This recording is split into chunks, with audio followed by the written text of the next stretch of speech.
একজন এসে বলল, ভাইজান আপনার মেয়েরে দেখলাম আরেক ছেলের সাথে বাজারে ঘোরাফেরা করে, ওই রমনার বটমূলে দেখলাম আপনার মেয়ে আরেক ছেলেরে নিয়ে ফষ্টি নষ্টি করে, লোকের কথা বিশ্বাস করে বাসায় যে মেয়ের চুলের মধ্যে ধরে মাইর, আইজো মার কাইলো মাইর।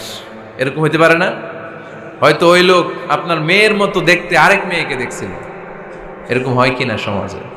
একজন এসে বললো, ভাই আপনি এখানে ভাবিরও তো দেখলাম ওই জায়গায় আরেক লোকের সাথে ঘোরাফেরা করতেছে, খবর রাখেন না বাসা? আপনি রেগে মেগে, ঘটনা কি? আমার খেয়ে আমার পরে আরেকজনের সাথে, যে এই বাড়িতে যে মায়ের, কোনো কথা নেই। দেখবেন যে ছোট্ট মারামারি থেকে এই ঘটনা অনেক সময় বিচ্ছেদ বা ডিভোর্স পর্যন্ত গড়ায়, ঠিক কিনা? ওই যে শোনা কথায় কান দিছেন, ফাতাবাইয়ুন, আপনি চেক করেন নাই। হয়তো আপনার স্ত্রীর মতো দেখতে বা আপনার স্ত্রী যে জামা পরে, যে পোশাক পরে, এরকম পোশাক পরে আরেক নারীকে দেখছে, আপনার বউ না এটা। আপনার মেয়ের ব্যাপারে যে তথ্য দিয়েছে এটা সঠিক নয়, সে আপনার মেয়ের মতো আরেকটা মেয়েকে দেখেছে, এসে আপনার কাছে বলে দিছে, আপনি বিশ্বাস করছেন। ভেজাল আছে না নাই? এই ভেজালগুলোকে থামানোর জন্য কোরআনে এই বিধানগুলো নাজিল করেছে কে? তাহলে ফরিদপুরের ভাইয়েরা, তাহলে এখন থেকে আমরা তথ্য একটা শুনলে বিশ্বাস করব, তাহলে কি করবেন? বলতে হবে কি করবেন? যাচাই বাছাই, জাস্টিফিকেশন অফ দ্য নিউজ। কোন নিউজ জাস্টিফিকেশন ছাড়া আমরা প্রচার করব, বিশ্বাস করব, শেয়ার করব না। আল্লাহ বললেন, ইয়া আইয়ুহাল্লাযীনা আমানু লা ইয়াসখার কওমুম মিন কওম। ওহে আমার ঈমানদার বান্দারা, শোনো শোনো, খবরদার কখনো কোনো মুমিন বান্দারে ঠাট্টা করো না, অবজ্ঞা করো না, ঠাট্টা করো না। তার মনে কষ্ট হয় এমন কোন কথা তারে বলো না। Never scoff of anybody. কাউকে নিয়ে ঠাট্টা করবেন না, তার দেহ নিয়ে, তার আকৃতি নিয়ে, তার বংশ নিয়ে। এক লোকের বাবা ছিল চোর, কিন্তু তার ছেলে অনেক ভালো। আপনি কি তারা বলতে পারবেন তুই চোরের ঘরের চোর? বলতে পারবেন? চুরি করছে বাবা, ওর কি দোষ? কথা বলেন। এগুলো কবিরা গুনাহ। আওয়াজ করে বলেন তো, কি গুনাহ? কবিরা গুনাহ। কারো আকৃতি নিয়ে, আমার ফরিদপুরের কলিজার টুকরা যুবক ভাইরা, কারো আকৃতি নিয়ে কখনো অবজ্ঞা করবে না, তুচ্ছ জ্ঞান করবে না। এটা কবিরা গুনাহ, এটা আল্লাহ খুব অপছন্দ করেন। এর কারণ আকৃতিটা আমাদের হাতে নাই। আমাদের কারো নাক লম্বা, কারো খাটো, আমরা কেউ কালো, কেউ সাদা, আমরা কেউ স্মার্ট, কেউ অন্যরকম। তো এই যে আমাদের এক এক ধরনের আকৃতি, এটা কি আমি বানাইছি? আপনি বানাইছেন? দিছে কে? এই জন্য কারো দেহের গঠন নিয়ে যদি আপনি অবজ্ঞা করেন, এটা প্রক্ষান্তরে আপনি স্রষ্টাকে নিয়ে অবজ্ঞা করলেন। কারো দেহের আকৃতি নিয়ে যদি আপনি তুচ্ছ করেন, তাকে তুচ্ছ করেননি, আমার রবকে আপনি তুচ্ছ করেছেন। চিল্লায় বলেন ঠিক কিনা? খবরদার, তুই কালু, তুই লম্বু, তুই মোটু, তুই কানা, তুই রোহিঙ্গা, আছে না নাই? ইদানিং ইদানিং এটা খুব চলে। এই রোহিঙ্গা নামটা আছে না? ফরিদপুরে এগুলো ঢুকে নাই না? আমাদের ওইদিকে দেখি কি অবস্থা, কারোর সাথে কেউ লাগলে তুই রোহিঙ্গা। কি আশ্চর্য, এই গালি কবে আসলো? হ্যাঁ, অনেক ধরনের গালি। ঢাকায় আর একটা চলে ফইন নির্বুত, কি বলে? এই এগুলো আগে শুনি নাই আমরা, রিসেন্ট এগুলো বলা শুরু করছে। ফইন নির্বুত, রোহিঙ্গা না। এগুলো বলে আপনি কাউকে অবজ্ঞা করতে পারবেন? পারবেন না। খবরদার, এটা কবিরা গুনাহ, এটা ছোট গুনাহ মনে করবেন না। কারণ আকৃতি নিয়ে তুচ্ছ করা যায় না, কারণ আকৃতি দান করেছে কে?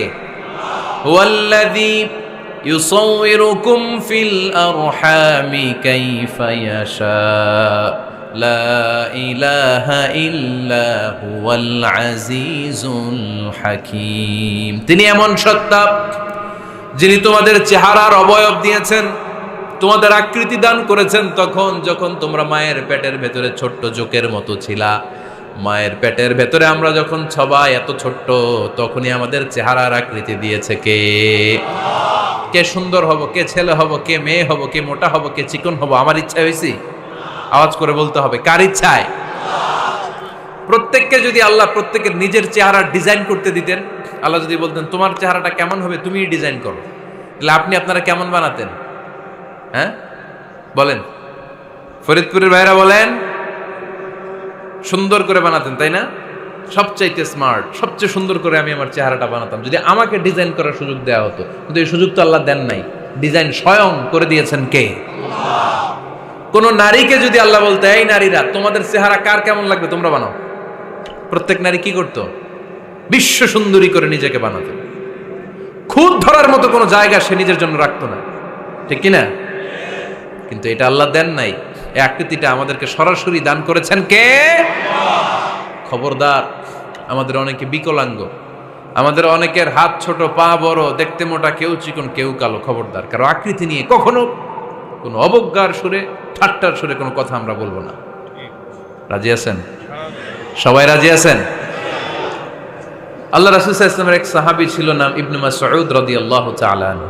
উনার পায়ের নলা ছিল খুব চিকন, অস্বাভাবিক চিকন, স্বাভাবিক না। তো উনিও এটা ঢেকে রাখতেন, দেখাতেন না কাউকে। একদিন উনি খেজুর পাড়ার জন্য খেজুর গাছে উঠলেন। খেজুর গাছে ওঠার পরে নিচ থেকে সাহাবারা পায়ের চিকন নলা দেখে ফেলছে। দেখে সবাই হাসি, সবাই হেসে কুটি কুটি। বিশ্বনবী বললেন, হেসো না, খবরদার, আমার ইবনে মাসুদের পায়ের চিকন নলা দেখে হেসো না। আমার ইবনে মাসুদের এই পায়ের চিকন নলা যদি মিজানের পাল্লায় উঠিয়ে দেয়া হয়, কিয়ামতের দিন উহুদ পাহাড়ের চেয়েও ভারী হয়ে যাবে। খবরদার, আমার ইবনে মাসুদকে আমার আল্লাহ অনেক পছন্দ করে, তার পা চিকন দেখে তাকে তুচ্ছ করো না। আল্লাহর হাবিব সাল্লাল্লাহু আলাইহি ইসলামের 11 জন স্ত্রীর মধ্য থেকে একজন স্ত্রী ছিলেন একজন স্থূল আকৃতির, অবিসিটি ছিল, একটু মোটা। ওনার নাম ছিল সাফিয়া রাদিয়াল্লাহু তাআলা আনহা। আম্মা জান আয়েশার সাথে একবার সাফিয়ার ঝগড়া।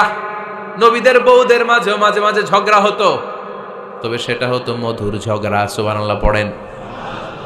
আম্মা জান আয়েশা রাদিয়াল্লাহু তাআলা আনহার বাসায় একদিন বিশ্বনবী বসা ছিলেন। আরেকজন স্ত্রী, বিশ্বনবীর আরেকজন স্ত্রী রান্না করে কিছু খাবার আম্মা জান আয়েশার ঘরে পাঠিয়েছেন। এক দাসী দিয়ে বলল, যাও এটা আয়েশার ঘরে দিয়ে আসো, কারণ নবী আয়েশার ঘরে। আম্মা জান আয়েশা রাদিয়াল্লাহু তাআলা আনহা বললেন, এগুলো কি? ওই দাসী বলে, তরকারি। কে দিছে? অমুক স্ত্রী। কেন দিয়েছে? আমি কি রান্না করতে পারি না? তোমরা রান্না তোমরা খাও।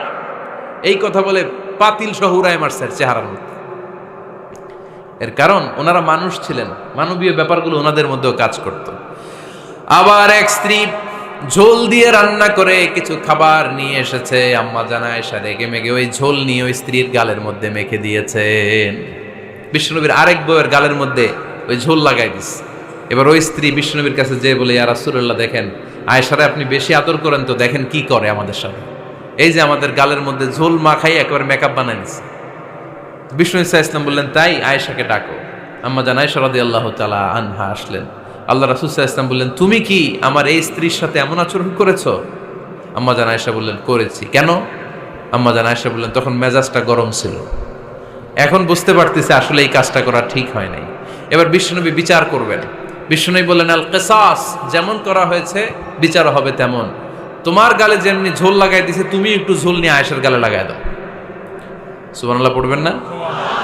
ওই স্ত্রীও কিছু ঝোল নিয়ে আম্মা জান আয়েশার গালে লাগাই দিল। এখন দুইজনে হাসতেছে, বিশ্বনবীও হাসলেন, আরশের উপর থেকে খুশি হয়ে গেলেন। কে? তো স্ত্রীদের মধ্যে মাঝে মাঝে এটা ঘটতো। সাফিয়া রাদিয়াল্লাহু তাআলা আনহা ছিলেন একটু মোটা। আম্মা জান আয়েশা বললেন, ইয়া রাসূলুল্লাহ, দেখেন আপনার মুটি বউ, আপনার মুটকি বউ, এই মুটি বউ বলে একদিন একটা গালির মতো দিয়ে ফেলছে। আল্লাহ রাসূল সাল্লাল্লাহু আলাইহি ওয়াসাল্লাম রেগে গেলেন, বললেন, আয়েশা এটা কেমন কথা তুমি বললা মুটি? আমার সাফিয়ারে তুমি মুটি বলে গালে দিলা রে আয়েশা। ইয়া আয়েশা লাকাদ কুলতিলা কালিমা লাউ মুজিজাত বিমাইল বাহরি লামাজাজাতহু, এমন একটা মন্তব্য তুমি সাফিয়ার ব্যাপারে করে ফেলেছো রে আয়েশা, এই কথাটা যদি সাগরের নীল পানির মধ্যে ছেড়ে দেয়া হয়, এই কথার পঙ্কিলতার কারণে, এই কথার কর্দমাক্ততার কারণে, এই কথার পঙ্কিলতার কারণে সাগরের সব পানিগুলো মুহূর্তের মধ্যে কালো হয়ে যাবে। এই কথাটা সাগরে ফেলে দিলে সাগরের নীল পানি পুরোটা কালো হয়ে যাবে। আয়েশা, খবরদার, কাউকে তুচ্ছ করে অবজ্ঞা করে কখনো কিছু বলা যাবে না। এই জিহ্বাটা এটা ভয়ঙ্কর একটা অঙ্গ। বেশিরভাগ পাপ এই জিহ্বা দিয়ে হয়। কি দিয়ে হয়? এজন্য সাহাবারা জিহ্বা ধরে মাঝে মাঝে জিহ্বার মধ্যে ব্যাত মারতেন আর বলতেন, জিহ্বা তোর জন্য আমি আটকে যাব কিয়ামতের দিন। আমলিক আলাইকা লিসানাক, নিজের জিহ্বার মালিক নিজে হন। আপনার জিহ্বার মালিক যেন শয়তান না হয়ে যায়। জিহ্বা আপনার, শয়তানের ভাষায় আপনি কথা বলেন কেন? খবরদার, প্রতিটা কমেন্ট, প্রতিটা কথা, প্রতিটা মন্তব্য, এগুলোর ব্যাপারে কিয়ামতের দিন পাই টু পাই করে আপনার কাছে আল্লাহর সুপ্রিম কোর্টের কাঠগড়ায় দাঁড় করিয়ে আপনারা জিজ্ঞেস করবে, কে? এজন্য বিশ্বনবী বলছেন মাইয়াদমানলি মা বাইনা লিহিয়াইহি ওয়া মা বাইনা রিজলাইহি আদমান লাহুল জান্নাহ। আমার কোন উম্মত যদি দুইটা অঙ্গের গ্যারান্টি আমারে দেয়, আমি আমার উম্মতকে জান্নাতের গ্যারান্টি দেব। দুইটা অঙ্গের একটা হলো জিহ্বা আর একটা লজ্জাস্থান।